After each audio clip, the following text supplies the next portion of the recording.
Hola, bienvenidos de nuevo a nuestro canal. Hoy estamos hablando con Isabela Torres, una experta excepcional en el tema de libertad de expresión en las redes sociales y en Internet. Muchísimas gracias por recibirme, Úrsula. Claro que sí, Isabela. Cuéntanos, ¿de qué trata tu última investigación? Bueno, hace poco leí un artículo llamado Internet y libertad de expresión, cómo afecta Internet a la libertad de expresión y la censura. Analiza cómo, aunque las redes sociales y las comunicaciones electrónicas han mejorado el acceso a la información y la diversidad, también han planteado problemas de privacidad y pues nuevos retos a los límites tradicionales de la libertad de expresión. Wow, eso suena muy interesante. ¿Qué ejemplo nos puedes dar?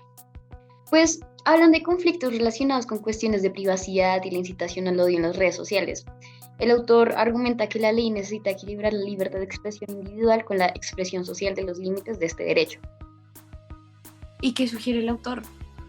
Pues argumenta que los límites de la libertad de expresión en estos contextos no deberían ser diferentes de los otros canales de comunicación y que es necesario equilibrar la importancia del pluralismo en las sociedades democráticas con la necesidad de limitar el discurso peligroso.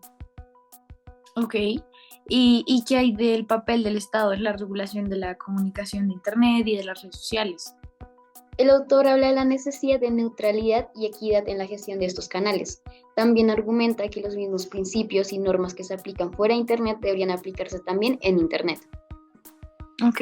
¿Y qué dice sobre la penalización de la incitación al odio y la incitación al terrorismo, etcétera? Dice que criminalizar ciertas expresiones puede llevar a una restricción de la libertad de expresión y a una respuesta desproporcionada. Además, puede resultar problemático actuar contra algunos individuos y no contra otros, lo que lleva pues a los funcionarios encargados de hacer cumplir la ley a confiar en su sensibilidad. Ok, es muy interesante. ¿Y qué pasa con la tendencia reciente del derecho al olvido? Pues, digamos, el autor argumenta que permite que el Estado y las empresas privadas determinen qué información debe olvidarse o recordarse. Pues es peligroso, ya que quita poder a la sociedad en su conjunto. Sí, totalmente. Y suena como un artículo que invita a la reflexión, ¿no? Proporcionan referencias sobre el tema. Sí, el artículo proporciona una lista de referencias relacionadas con los límites de la libertad de expresión en la era digital, incluidos temas como la neutralidad de la red, los derechos humanos, las redes sociales, la protección de datos personales y el derecho al olvido.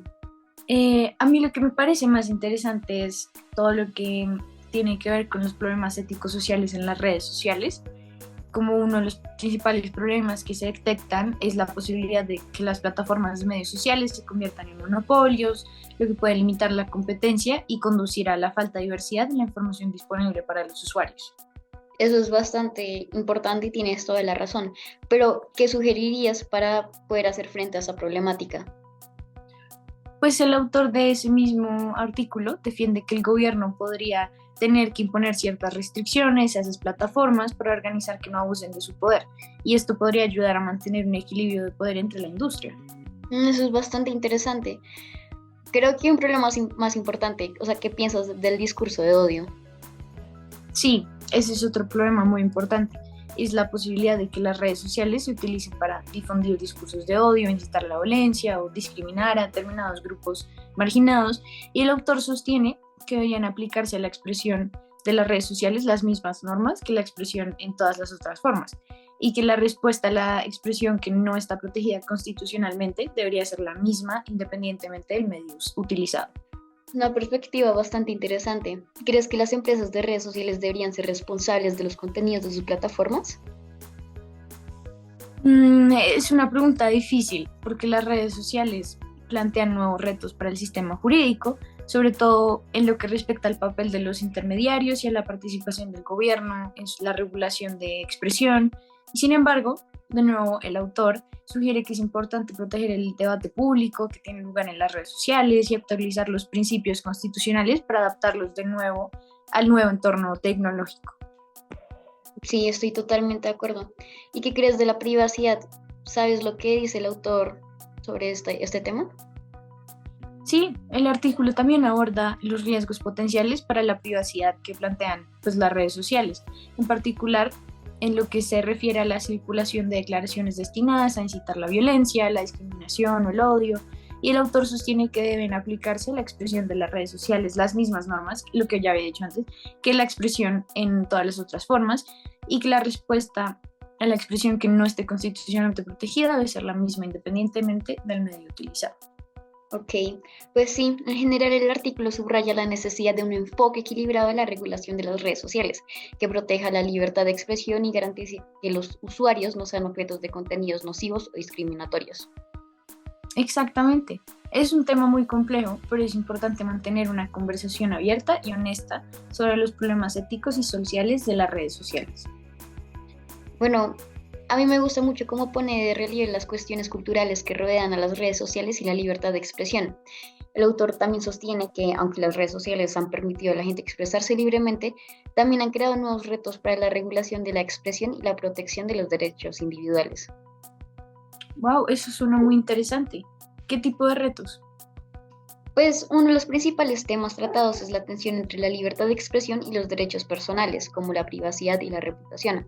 Las redes sociales han facilitado que la gente comparte información e imágenes personales, lo que puede dar lugar a violaciones de la intimidad y daños a la reputación. Sí, entiendo que eso puede ser un problema, pero no corresponde a cada persona regular lo que comparte en las redes sociales. Tendría sentido pensar eso, pero el autor sostiene que también es necesaria la intervención pública para regular estas cuestiones. Sin embargo, la respuesta legal a estos problemas ha sido inadecuada. ¿Y qué ocurre con la incitación al odio y a la violencia en las redes sociales? Esta es otra cuestión que se trata en el artículo. El autor también señala que aunque la libertad de expresión es un derecho fundamental, puede que limitarse en los casos en que suponga una amenaza para la seguridad pública o los derechos de los demás, un equilibrio entre la protección de la libertad de expresión y la prevención de daños a la persona y a la sociedad. Wow, definitivamente es un tema muy complejo. Completamente.